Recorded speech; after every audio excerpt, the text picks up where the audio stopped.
Friends, ভিডিওর title এবং thumbnail দেখে বুঝে গিয়েছেন। হ্যাঁ গাইস, অনেক সময় কিন্তু আপনারা ফেসবুকের পাসওয়ার্ড কিন্তু চেঞ্জ করতে পারেন না। তো কিভাবে আপনারা নিজেরই আপনাদের ফেসবুকের পাসওয়ার্ড চেঞ্জ করবেন, তো এই ভিডিওতে দেখাবো। তো ফুল ভিডিওটা দেখতে থাকেন, বেশি কথা বলবো না। তো চলেন দেখি দিই। চ্যানেল নতুন হলে অবশ্যই সাবস্ক্রাইব করবেন। তো এর জন্য আপনি সরাসরি এই যে আপনারা ফেসবুক অ্যাপসের মধ্যে সরাসরি ক্লিক করে দিবেন।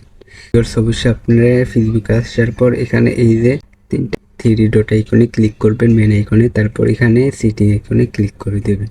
তো সিটিং আইকনে ক্লিক করার পর জাস্ট কিছুক্ষণ ওয়েট করবেন। তারপর গাইস আপনারা অবশ্যই এখানে একটি অপশন পেয়ে যাবেন, এই যে পাসওয়ার্ড অ্যান্ড সিকিউরিটি। তো অবশ্যই এটাতে ক্লিক করবেন।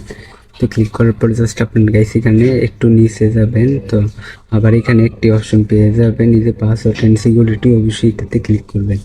তো ক্লিক করার পর জাস্ট এখানে উপরে একটি অপশন পেয়ে যাবেন, চেঞ্জ পাসওয়ার্ড। তো অবশ্যই এটাতে ক্লিক করবেন। ক্লিক করার পর জাস্ট আপনারা এখানে গাইস এখানে একটা অপশন পেয়ে যাবেন, এই যে এটাতে অবশ্যই আপনারা ক্লিক করে দেবেন। তো ক্লিক করার পর জাস্ট আপনারা এখানে অবশ্যই উপরে আপনাদের বর্তমান যে পাসওয়ার্ড ওইটা দিয়ে দিবেন। তারপর নিচে একটি নতুন পাসওয়ার্ড দিবেন। তারপর এই নিচেই এই নতুন পাসওয়ার্ডটা দিয়ে দিবেন। ভিউয়ার্স, উপরে আপনাদের বর্তমান পাসওয়ার্ডটি দিয়ে নিচে নতুন পাসওয়ার্ড দিয়ে তারপর আবার এখানে সেম নতুন পাসওয়ার্ডটি দিয়ে আপনি জাস্ট এখানে টিক মার্ক দিয়ে অবশ্যই এখানে চেঞ্জ পাসওয়ার্ডে ক্লিক করবেন। ক্লিক করলে কিন্তু আপনাদের ফেসবুকের পাসওয়ার্ডটি পরিবর্তন হয়ে যাবে। ভিউয়ার্স, এইভাবে আপনারা ফেসবুকের পাসওয়ার্ড পরিবর্তন করতে পারবেন। তো ভিডিওটা ভালো লাগলে অবশ্যই চ্যানেলটিকে সাবস্ক্রাইব করবেন। আজকের ভিডিও পর্যন্ত, পরের ভিডিওর জন্য সবাই অপেক্ষা করতে থাকেন।